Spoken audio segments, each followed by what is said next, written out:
I would like to welcome everyone to the Monroe Planning Commission regular meeting. It is Monday, June 22nd, 2026, and it is 7 p.m. Hannah, can you do roll call, please? I'd be happy to. Commissioners present in establishing a quorum: Commissioners Bulk, Dawkins, Lockhart, Lowe, Peterson, Walsh, Wersch. Thank you. And it does not look like we have any of the members of the public signed up for public comments today, so we will move on to agenda item 4.1, which is approval of minutes for June 8th, 2026. Do I have a motion? So moved. Thank you, Tony. Do I have a second? Thank you, Mary. Is there any additions or corrections to the minutes? I think you might have said the 28th. It does say the 27th. For For the minute dates, the minutes is June 8th. but we're approving April 27th, correct? No, we're approving the June 8th, 2026 minutes. Wow, I must be off. Okay. Sorry about that. No problem. All in favor, say aye. Aye. All opposed, say nay. Nope. Motion carries unanimously. All right, moving on to new business, and agenda item 5.1 is the 2025-2026 Comprehensive Plan Amendment Docket, and this is an introduction, and it's going to include the table amendments and the 2044 reconciliation. And Amy is going to do that for us tonight. Good evening, Commissioners. We're just getting everything set up here. There's something on the screen.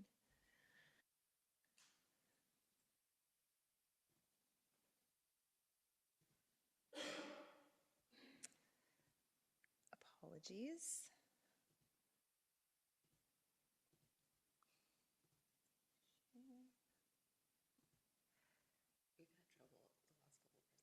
Oh, really? All right. Well, I think it's working. Just a minute here. All right. Good evening. I'm here tonight to present to you an introduction of the 2025 to 2026 Comprehensive Plan Amendments. This is just an introduction, so no action is requested this evening. The purpose of tonight's meeting is, as I mentioned, to provide an introduction and to give you an overview of the proposed amendments, discuss the background and rationale for each amendment area, and review the associated proposed updates with the city's growth allocation and housing capacity tables, and outline the Planning Commission's review process. So we're just looking for questions from Planning Commission and preliminary feedback before we move forward to a public hearing. All right, so some history. Each year, the city puts out a call for comprehensive plan amendments, and we sometimes receive city-initiated amendments and public-initiated amendments.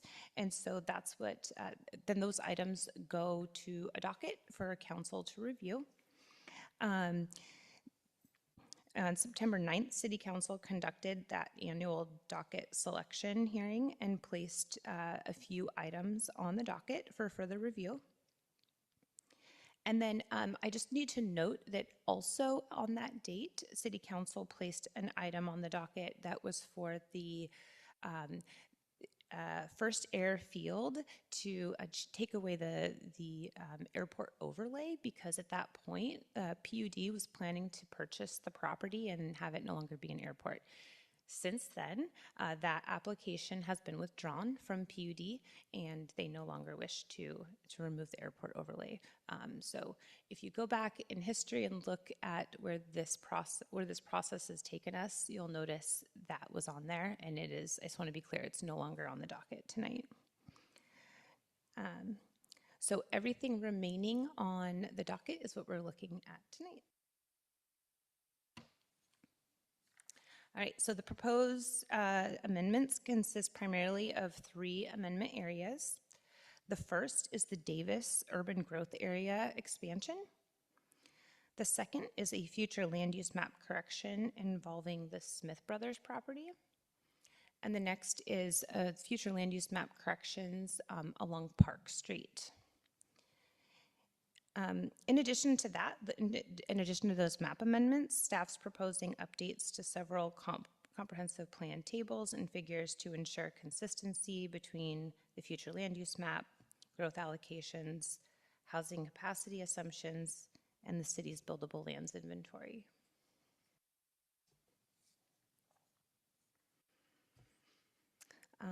The first and largest component of the proposal involves the Davis Urban Growth Area expansion. So in 2044, as you may know, because you've heard this before, Snohomish County adopted Ordinance 24-031, which expanded the Monroe Urban Growth Area by approximately 23 acres through what was referred as the MON 2 application. So under the Growth Management Acts, counties are responsible for establishing and modifying the urban growth area boundaries. So therefore, the UGA expansion itself, it's already been approved by Snohomish County. It's just not shown on our future land use map.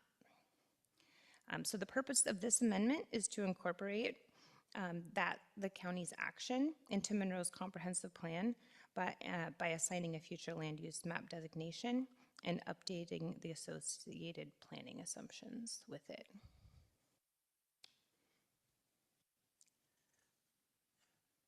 There we go.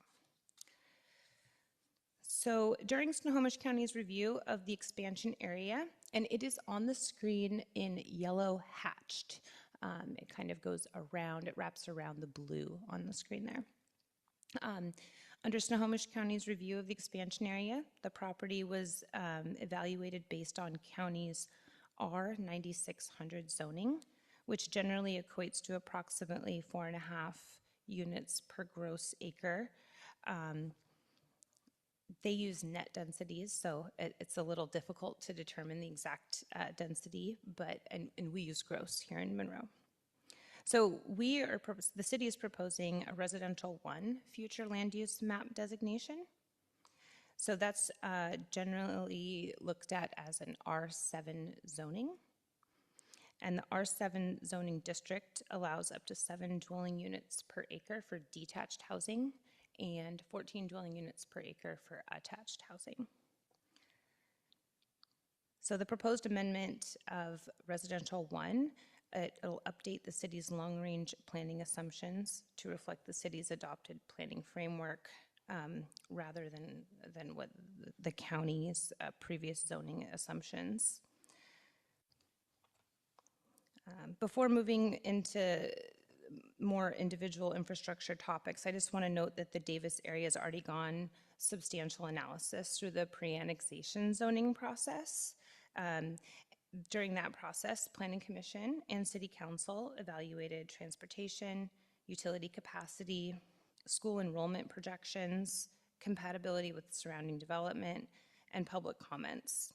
And as you probably remember, the Commission recommended that the City Council adopt the pre-annexation zoning of R7 for the property, and that has been completed at this time.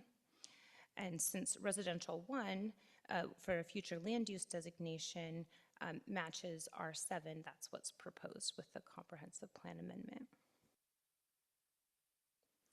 Before I move forward, are there any questions? I have a question. When did the council officially adopt that? Do you recall? June 8th? June It was, 8th. okay, That was the 9th. Okay, yes, that's The when day after ours, yeah. it was formally adopted. okay. All right, you may have seen this slide before. School impacts were a common topic raised during the public comment portions of the pre-annexation zoning review. The Davis properties are located within the Monroe School District, and students will attend Chain Lake Elementary, Park Place Middle School, and Monroe High School. The Monroe School District adopts its capital facilities plan every 2 years, and that plan indicates that the district generally operates near capacity by design. Current utilization rates are approximately 88 to 94% at the elementary and middle school levels, and approximately 87 to 88% at the high school level.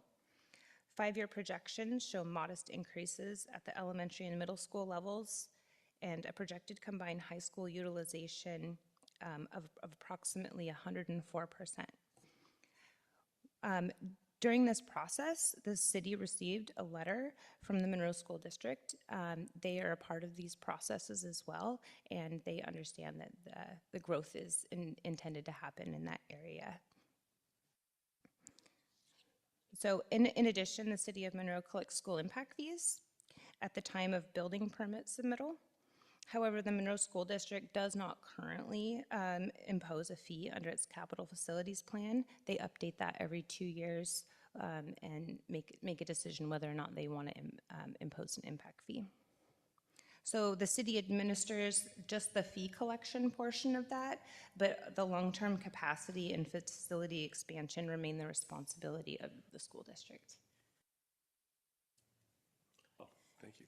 On the school impact fees, are you saying that the calculation says the developer does not need to pay school impact fees, or that the calculation says that the school district could impose school impact fees but decide not to? So, yeah. So what it is that the school goes through their capital facility planning process, and then at that time they decide if they need impact fees to fulfill the items in their capital facilities plan.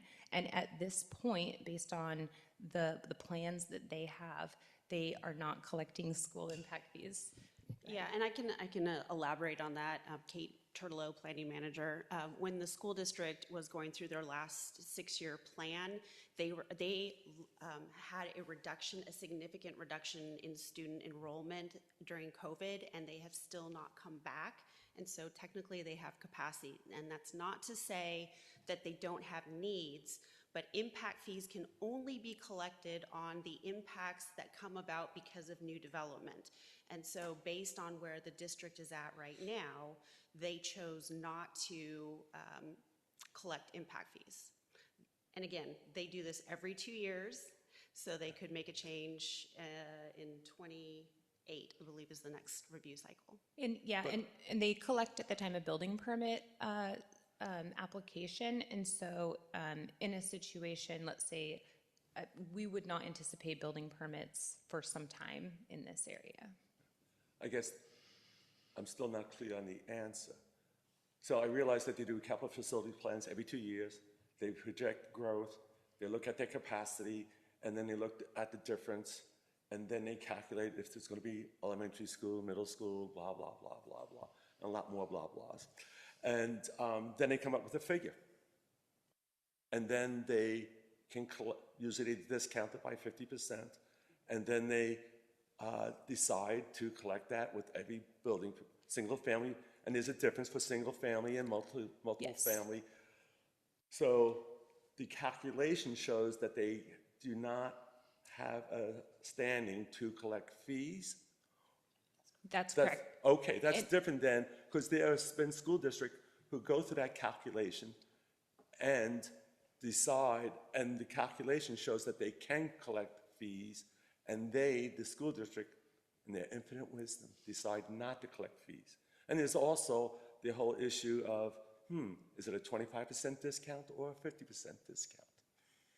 Yeah, and they have a certain amount of time to use the fees that they have collected. Yes, 6 years. Yes. Right. Okay, thank you. You answered my question. I understand that.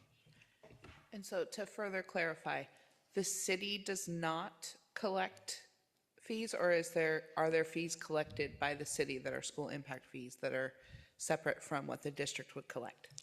We are the administrator of those fees. Yeah. We collect them on behalf of the school district, and then we pass those fees to them. Yes, okay.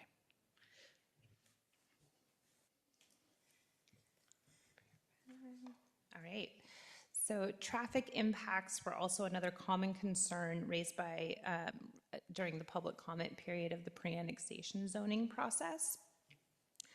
Chain Lake Road serves as a primary corridor for the Davis properties and surrounding neighborhoods and currently carries a mix of residential, school-related, and local commuter traffic.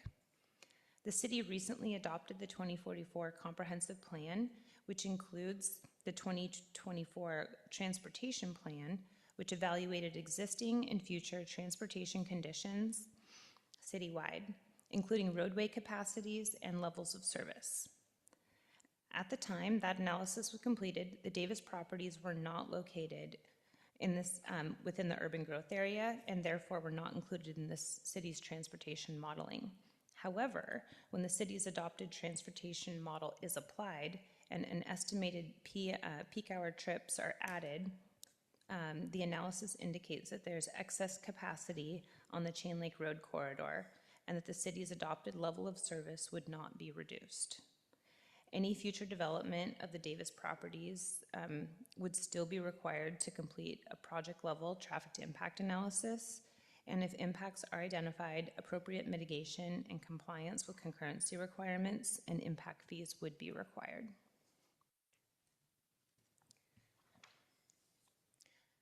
Commissioner Balk, do you have another question? No. Okay, perfect. I'll let you know. Okay. All right. The city's adopted water system plan demonstrates that there's adequate capacity to serve future development within the urban growth area, including those of the Davis properties. These properties are already located within the city's water service area, so service can be provided without creating system deficiencies. Any future development would still require system modeling to ensure the existing water system can accommodate the project, as well as utility extensions and any necessary on-site or off-site improvements based on the project design. All costs for utility extensions are the responsibility of any future applicant, and future development would also be required to pay applicable system development charges, which helps fund the city's water infrastructure.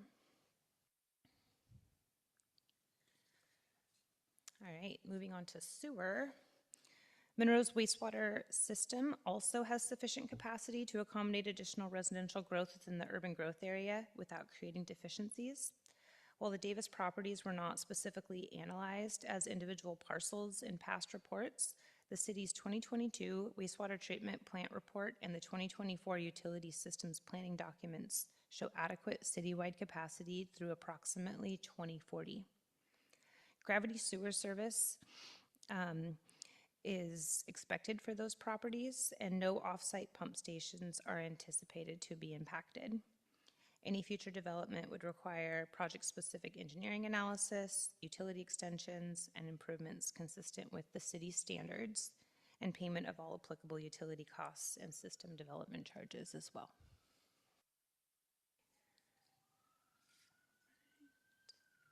All right, any other questions we want to talk about with Davis before we move on to Smith Brothers?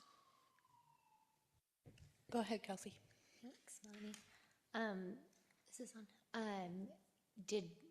Do we do density bonuses later, or are we doing anything with low-income housing or like affordable housing within this change? Gotcha. No. So this assumes the R7 zoning. So it's taking us from R4, or what we had as R4 when the county had it as rural residential 5. When the county expanded our urban growth area, we're only looking at the future land use map. So the things that Anita Marrero has been bringing to you, that would be looking at the additional capacity. And that's kind of how we had that conversation at the last meeting of, whoa, we're still working with Public Works to figure out, because now you have doubled that 7-unit count, and that is beyond what we had initially analyzed with the 2044 comprehensive plan. And so for the purpose of tonight's conversation, it is only talking about the future land use designation. Snohomish County has already made that determination that we did not have enough capacity, and therefore it was justified for them. They are the regulatory authority when it comes to urban growth area expansions. they made that determination that City of Monroe should have this expansion. And I will note that the City of Monroe did support that back in 2024, and the Snohomish County Council acknowledged that actually in the adopting resolution, or ordinance, if you read that. So when we get into additional bonuses and trying to encourage affordable housing, that's more when Anita, well, any of our staff, when we're looking at those incentives, what does that mean beyond what our comprehensive plan designation is and what the base density are? Okay. Because it did say that if they're attached, there's 14 available, right? That's correct. So yeah, tonight what we're looking at is the future land use map designation of residential 1, and then when you step down from that is the zoning. And so under the future land use map designation of residential 1, the only zone that fits in there is R7. And as you mentioned, R7 is 7 units per acre for detached, up to 14 for attached. Aside from the conversation tonight, the City Council is requesting a development agreement with the Davises, or whoever does develop the Davis property, for looking for a mix of housing types. And so that means they're hoping that they don't just develop all single-family detached up there and have a mix. And so the actual density will probably fall somewhere in between 7 units per acre and 14 units per acre. Okay. And that's like a later. Yeah, and I would just say, even though we're not looking at the incentives and the additional bonuses for the impacts on water and sewer, what Amy just discussed, we actually did evaluate that, because the Planning Commission, I'm not sure if you remember, but when the pre-annexation conversation was occurring last year, there was a question about, well, could we do a higher density because we're trying to achieve these housing goals? And so city staff actually worked with Public Works and did modeling, making an assumption that it was all single family or all townhomes. So we did do that analysis and determined that we had water and sewer capacity. Great. Which is separate from your question, but we did try to look at They connect. if the full build out occurs, could we handle it? And the answer was yes. Yeah, what I did take out of the presentation tonight was exactly what Kate said, is that the water, sewer, schools, all of those, and transportation, we're still meeting capacity even if we went with that higher number. That's great. Thank you. All right. Okay, the next map correction that we're looking at doing is the Smith Brothers.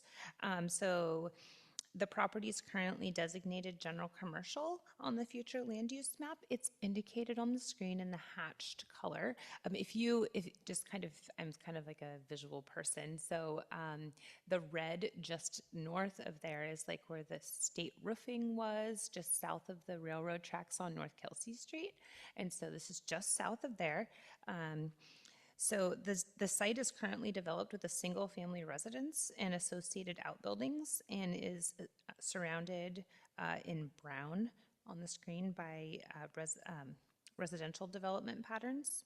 So staff's proposing to redesignate the property as residential 2 in order to better align with the future land use map with the existing site conditions and the surrounding neighborhood context. So that would make the hatched area brown versus the red that it currently is, general commercial. Yeah, and before Amy hits the next slide, a little bit of history on this. This property has been designated and zoned multifamily since 1994, and it got rezoned with the last comprehensive plan update in 2015. And so when we started the last cycle for comprehensive plan amendments, the Smith brothers were very active in that process. We needed areas identified for general commercial, which the roofing portion of their property had actually been industrial way back in the 80s. Anyway, long story short, they were interested in making some changes. We asked them, we're working with them, what works for you. We evaluated both residential and commercial, either work. It doesn't really affect our numbers. And so when we were making that final decision of where the map colors change, we had a miscommunication, and they came to us when we did the citywide rezone in 2025. And so that is why we are taking this back to the multifamily. It was actually that designation and zoning way back into the 90s.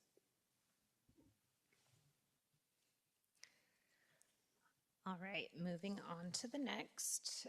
There's 2 map corrections proposed on Park Street. So this is South Park Street, kind of off the beaten path, kind of on the backside of the food bank. Yeah. So these amendments, as before, are intended to correct some mapping inconsistencies that occurred during prior planning efforts. The proposed amendments adjust the future land use map designations between mixed use and residential 1 to better align with the existing development patterns, ownership, and long-range planning objectives. You want to give some background on this one as well? On this one as well, the intent of this, the parcel just south of the one that's identified to go back to residential 1 is where the food bank is. And in 2022-23, the city was going down a path that was actually going to change the land use table to allow food banks in all residential zones. And when we're looking at again, we were like, well, wouldn't it be more appropriate to just change the zoning of that particular parcel? And then the 2 parcels to the long, skinny parcels are also owned by the city of Monroe. And so originally, the property that we're recommending to go back to residential 1, we had included in the mixed-use zone, but that has negative impacts on the property owner. So city staff reached out to them, said, hey, we hadn't heard from you. Are you aware? Because that is currently developed with a single-family home. And if it goes to mixed use, it is a non-conforming use. And so the reason that this is before you this evening is to keep the properties that are owned by the city mixed use, and then return that one existing single-family, privately owned property back to residential 1. So it is kind of a funky change in that area, but we did not want to negatively impact a property owner who was not interested in mixed-use commercial.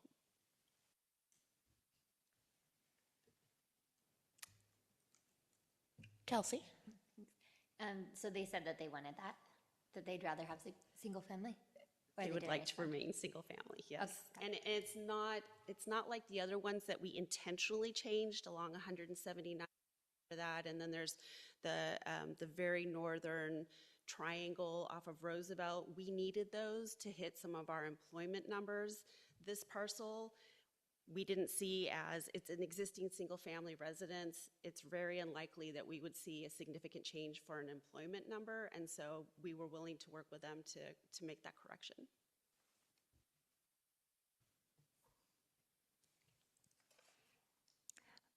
All right, so in addition to the map amendments, there's several comprehensive plan tables and figures that required updates along with it. So those included updates to the growth allocation tables, which are in your packet, but also very tiny on your screen.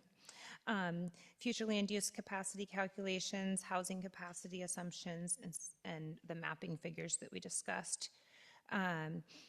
The updates reflect both the urban growth area expansion with the Davis property that was approved by Snohomish County, and the revised allocations established through the county ordinance 24-033. So these, the numbers that are provided on the screen, these are numbers that Snohomish County has. Can you explain this better? Sorry, thank you. Yeah, no problem.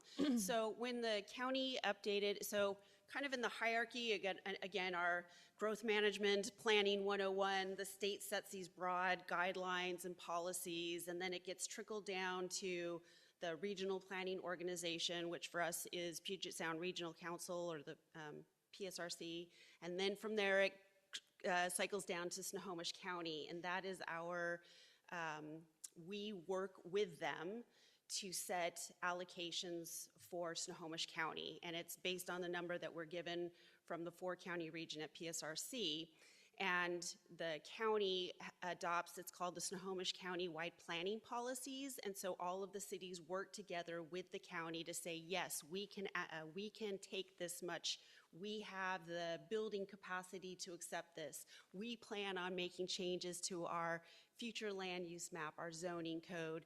And so the last change is the county, during their process, realized that in our urban growth area, the properties that are not in the city yet, but we're expected to grow into over time, needed more residential capacity and less employment. And so that's why these numbers are changing. It's only for those properties that are outside the city limits, but inside the urban growth area. Hopefully that makes sense. Yes, and on top of that, the Davis expansion, contributes to this additional housing capacity.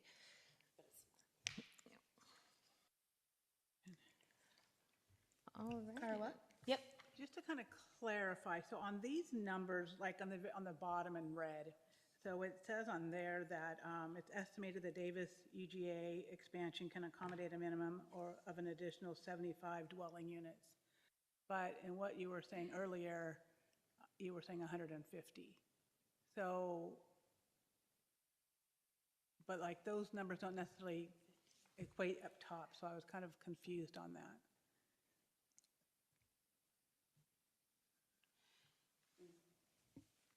So I'm going to get to the Davis stuff. Commissioner Peterson was very nice and sent me a bunch of questions, so I'm going to go over those. But the number from the county encapsulates their own projections to change all of those properties that are in unincorporated Monroe urban growth area, in addition to the Davis property. So it is a small piece of that number that you're seeing on the table. Oh, okay. Okay, thanks. Yeah, absolutely. All right. So staff finds that the proposed amendments are consistent with the Monroe 2044 Comprehensive Plan. Specifically, the amendments support the land use goal 3.1 by ensuring adequate land capacity exists to accommodate future growth. And it's also consistent with policy 3.1.7, which directs the city to designate sufficient land to meet future needs. And finally, the proposal supports goal 3.6 by implementing actions that resulted from coordination between the city and Snohomish County during the county's comprehensive plan update process.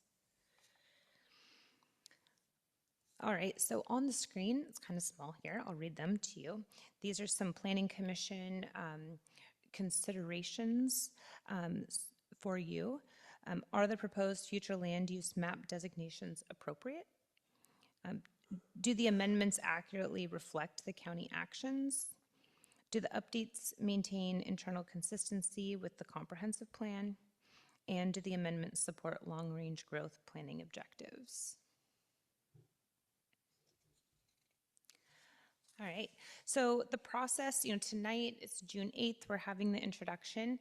In full honesty, this process starts, the next year's cycle is already starting. And so ultimately this was supposed to be completed by the end of July of this year. That's all the way through City Council. We're working on it. We've had a lot of, things with the Davis properties happen over the last year, and so we're finally getting this in front of Planning Commission. So with that being said, we'd like to move to a public hearing in the near future at Planning Commission so we can move forward with City Council.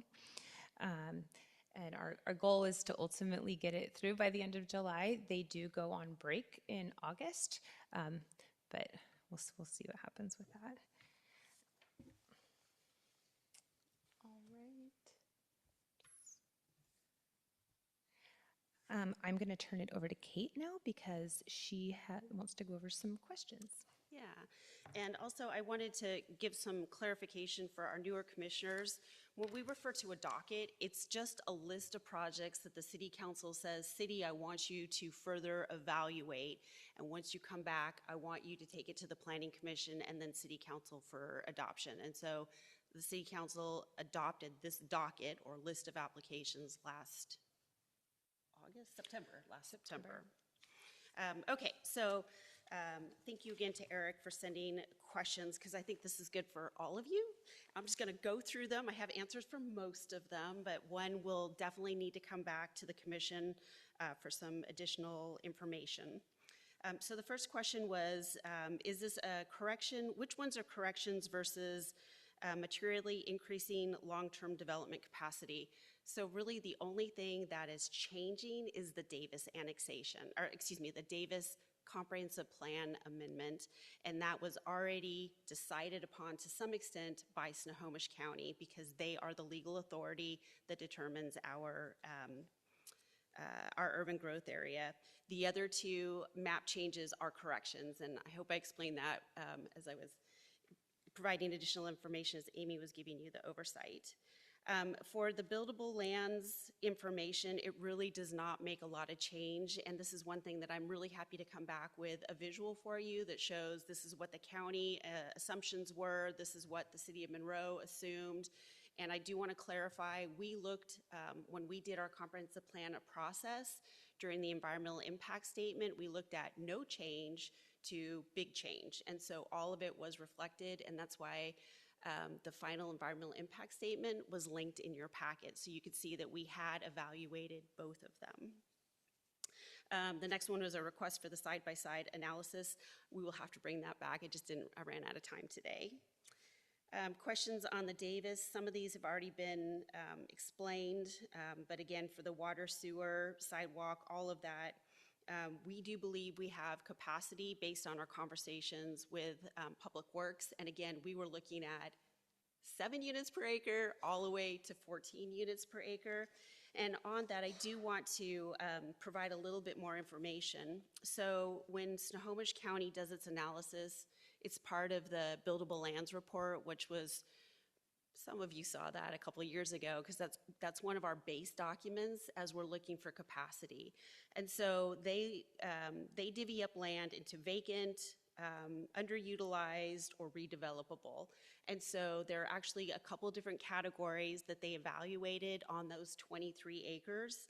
And they had come up with that there were a total of 21.3 or 21.73 buildable, oh, excuse me, that's the total acreage. Then they took out critical areas, they took out the utility easement, and then they make assumptions for roads, sidewalks, stormwater, basically infrastructure to serve.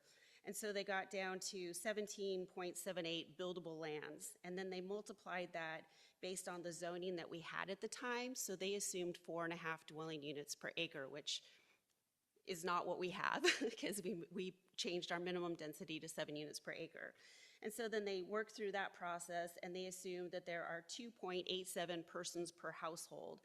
And so you get from their original 75 dwelling units equaling 179 people, but Amy and I are also working on the annexation process, because that is moving forward now that the City Council adopted the pre-annexation zoning.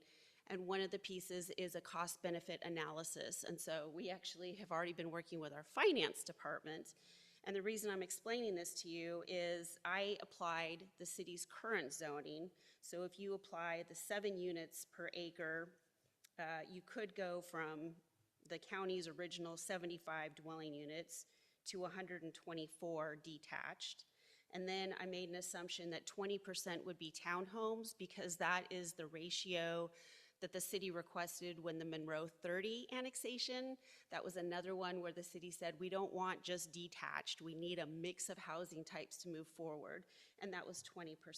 And so applying that difference, that moves us up to, just lost track of my, oh, thank you, 149 dwelling units, which would increase our population to 342. So it will probably be somewhat of somewhere in between that 149 dwelling units and 342.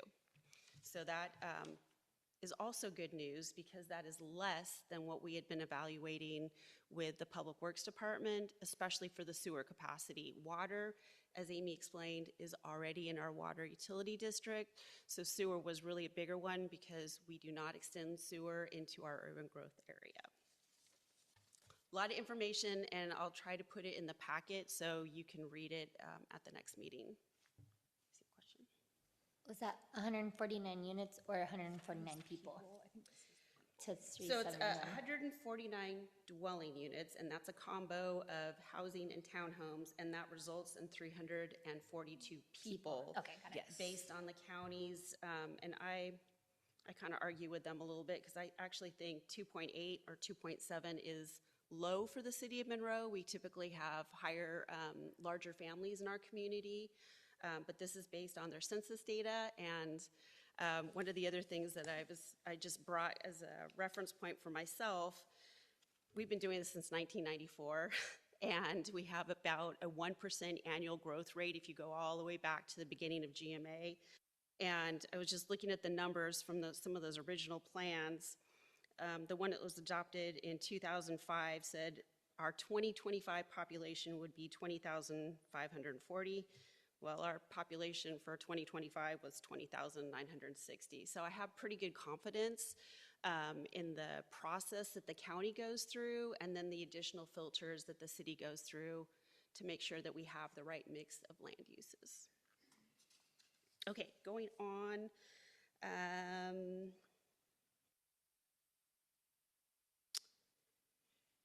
The capital, okay, so I think this was their system capacity. So yes, we have capacity. It is important for the long-range planning.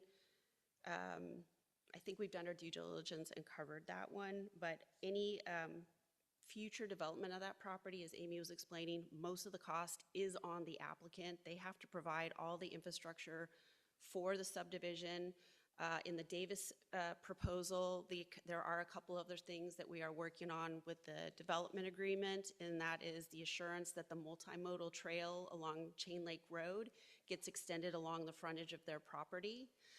There's also a requirement that there's some type of multimodal or pedestrian trail that connects 191st to Chain Lake Road, and then the third one being that there's a mix of housing types. And the reason that the city is pursuing this is when the Davises were presenting or coming to our city council saying, will you please support our proposal at Snohomish County? These are the things that they were citing that would help the city if they were to be annexed. And so we're like, okay, we'd like to see that come to fruition. Let's see here. Chelsea? Yes. And do we know how we're doing that? Like, how are we making sure that that happens? Through a development agreement. Okay, got it. Yeah. And that's And that's tied already to in the process? annexation in itself. So it will be in process. So when I took this to city council for the annexation, they said we can move forward, but we want you to go through pre-annexation zoning. We want you to establish, we need to establish an interlocal agreement with Snohomish County for just the transfer of that jurisdiction. And the last one was a development agreement. And so we already went through pre-annexation zoning, and I believe that the property owners there were kind of holding off on getting started on the development agreement because they wanted to see what Planning Commission and Council said relating to the pre-annexation zoning before spending time and energy to move forward on that. And that'll be attached to like the title report of it or something? It's actually a separate document. It's a legal contract between the applicants and the city of Monroe. Okay. And when the process for that is actually, they have to go through public hearing in front of the city council. That's development agreements are one of those, well, development agreements and annexations to some extent only go to city council. So they'll make that decision. Yeah, and it'll be recorded. Okay, so I quickly went over the number crunching for the additional build out for the Davis, and I will provide that in your next packet. I do believe their initial numbers were low, but we were accounting for it when we did our analysis with MIG, and I used that same projection to come up with the numbers I just went through with you all. Some additional questions were regarding, also for the Davis. The residential one is actually our lowest density now for anywhere in, or the lowest residential designation in the city of Monroe. And it is the most compatible to the county's low-density single, was it low-density? Urban residential. It's the closest one to the counties. Theirs is a minimum of 6 dwelling units per net acre. So our zoning is comparable, but again, as Amy was explaining, our density is based on gross area. The county's is based on net. Something I would like to change in the near future for Monroe, a little bit more helpful. The next question about, let's see here. Infrastructure, we've already covered that one. Yeah, and again, any future development will have to go through the full-blown subdivision process, which analyzes, again, much more detail, transportation, water, sewer, stormwater, school district, and all of that. Next question had to do with housing. So the residential 1 designation, as Amy was explaining, is attached to our residential 7. It is primarily a detached single-family residential zone. The work that Anita has been working on, that middle housing, that is what introduced the townhomes. So that is still an interim regulation, but as she's been working with you, we're trying to make that permanent. The only other type of housing that is outright permitted in the residential 1 designation and R7 zoning are duplexes. Those are permitted today. Okay, and a question about ownership and rental. Monroe has no authority in there. We kind of take what we get. We do have incentives that Kelsey was somewhat alluding to. I think that's an area that the city is going to be focusing on a little bit more. It is easier to provide more affordable, I would call it attainable at this point in time, because even rentals are very expensive in Monroe, but it is very hard to get working rate housing that you can purchase, and that would require a special program. It's not, it's hard to encourage large-scale builders to do that, so we'd have to be looking at a program.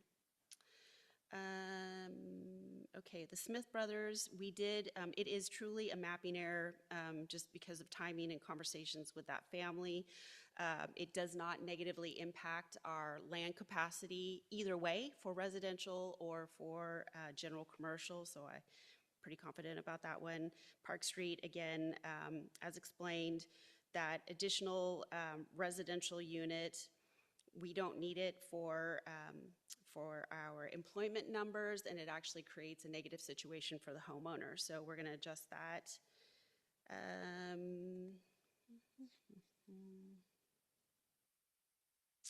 The growth allocations, again, the big numbers are based on Snohomish County.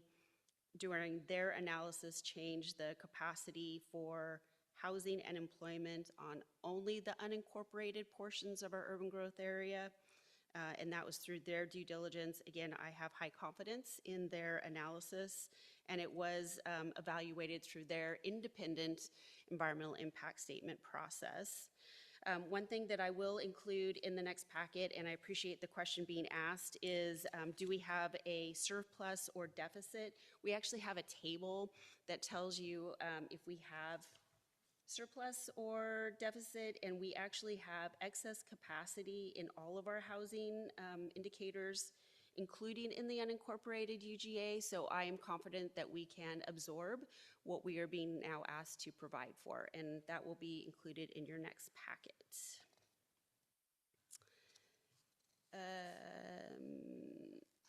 And the city does assume full build out when we're looking at the 2044 numbers.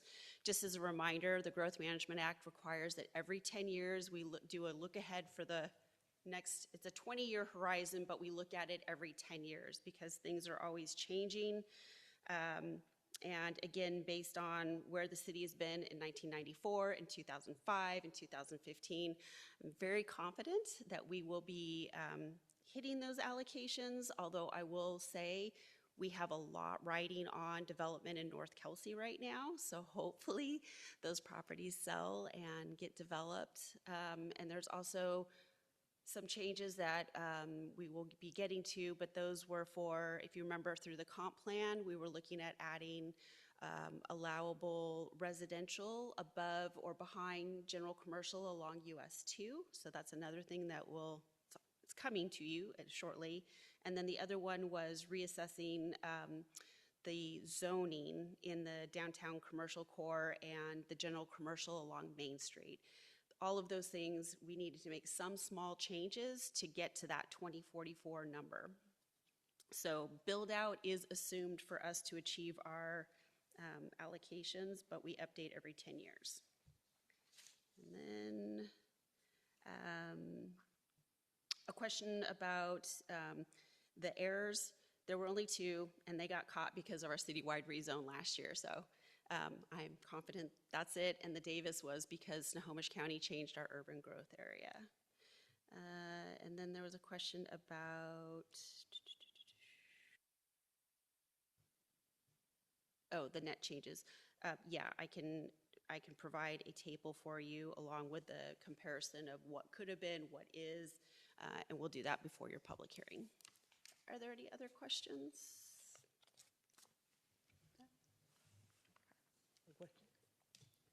Carla, do you have a question? Yeah, I do. Okay. A little bit off topic. Before, when we were discussing the other 2 annexations that we were working on, did those get finished? I'm trying to remember.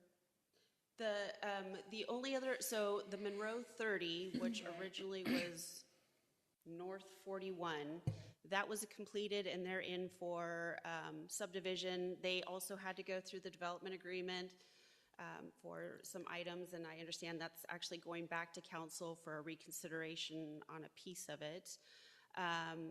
Then the Davis one came along because... And Connor. Oh, Connor, Yeah, yes. Right. so Connor was a Right. single property owner. It's been completed, but he has not come forward with any proposal or anything. It was a pretty simple one. So the first one what did get completed, so was that already included in our numbers?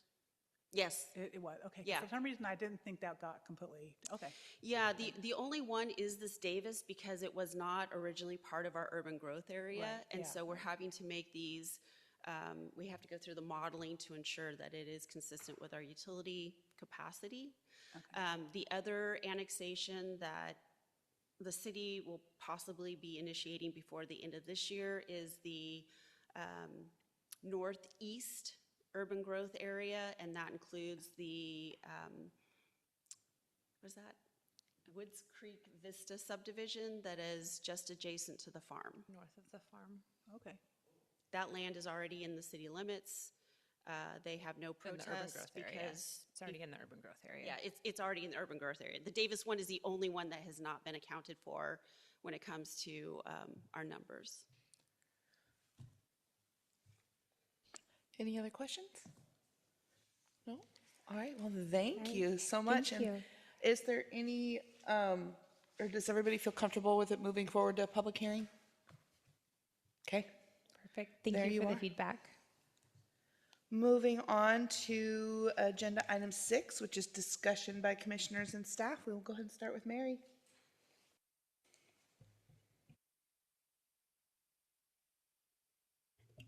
I have nothing to report. And do you prefer Nicholas or Nick? I go by Nick. I go by Nick primarily. Okay, well then, Nick, it's your turn. I just want to thank you guys for putting it together, a wonderful presentation, and it was very informational and definitely gives some good counterpoints. Carla?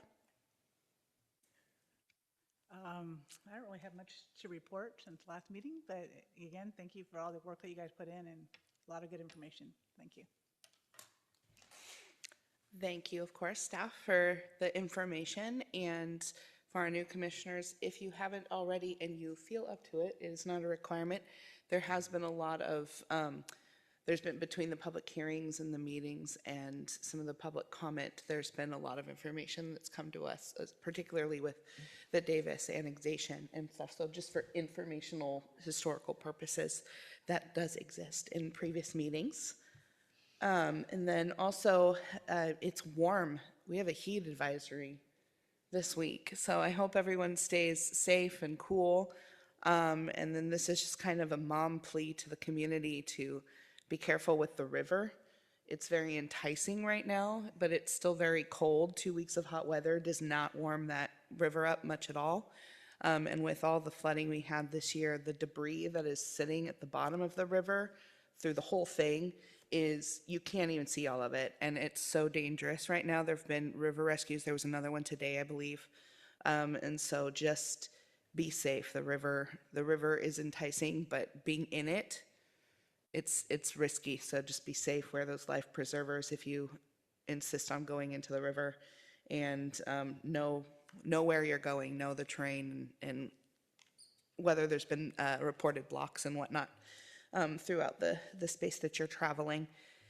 And other than that, enjoy the sun. It's summer. My kids are happy. I have one kid who's finishing up the last of preschool this week, and the other two are really enjoying that school is out for the summer. So be careful with the kids.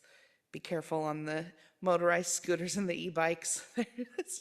It's my mom heart speaking. It's just a plea to anybody who watches this on replay or is watching now to just be careful, but have fun, because this is a fun time of year for those who are not in school or working all the time or any of that. So other than that, I went to Pride last weekend, and that was a well-attended community event. For me, it's always full of joy and love and inclusion and acceptance, and it's just a phenomenal type of the year. So that was great. And then the farmers markets are going well every week. So yeah, moving on. Tony?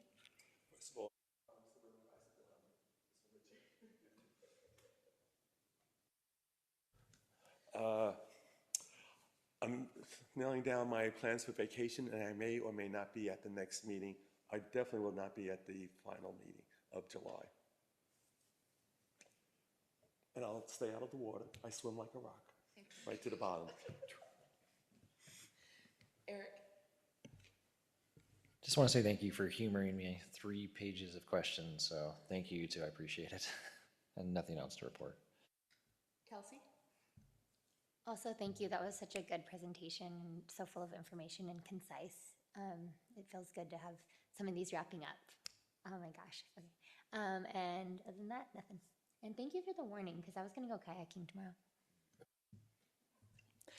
Kate? I have no comments, and I appreciate the comments, and or the questions. And for any of you, if you have questions, if you email us before the meeting, we are happy to share with the whole commission, because my guess is others have the same questions. Thank you. Amy? Yeah, I was just going to echo the same thing. A lot of times if one person has a question, someone else was thinking it and just didn't think to ask it. So that's perfect. It was great to get those ahead of time. And also, yes, I've been in the river. It's a lot colder than you would expect. And you don't know that until you're in it. So good comments about that. Oh, and also with the Davis annexation, whether it had to do with pre-annexation zoning, the annexation, the comp plan process, we have a dedicated website on the City of Monroe's dedicated webpage within the City of Monroe. So you just search for Davis annexation there in our search bar, and there's tons of really great information. It's all, Hannah's done a great job organizing it. It's broken down into different meetings, different documents. If you're looking for anything associated with what Snohomish County did, what the city has done, things like that, it's all in one space. And if you can't find something, email us and we'll help you find it. Thank you for that reminder. Yes. Hannah? Hello, commissioners. It's so nice to have a full house tonight. I can't tell you how good it feels. Yeah, Pride and Juneteenth, both wonderful events. Pride was especially wonderful. Sorry, I didn't say hi, Melanie. But I do want to say that I don't know if you guys noticed, but you have fancy new nameplates, just like City Council does, that are on the front of the dais here. And so for the commissioners that had these nameplates, if you'd like them along with a stand, as I don't know if you're sentimental like me, but I know I would like to have one of these. So if you would like your old nameplate, just approach me after the meeting and I can help you out. Tony's in.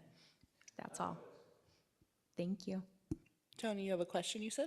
No, I have a collection. Oh, a collection. Okay, I heard question. I heard the wrong word. Hey, I'm all for the name tag. Kelsey, do you have something to add? Yeah, I have one thing to add. The Davis annexation didn't like really click until I went and drove by it. So if you haven't driven by it, like it's really surrounded by a lot of high density, and it really makes sense. So if that's not, I don't know, if you're feeling any way about that, go drive by it. All right, if there is nothing else and there are no objections, we will adjourn the meeting.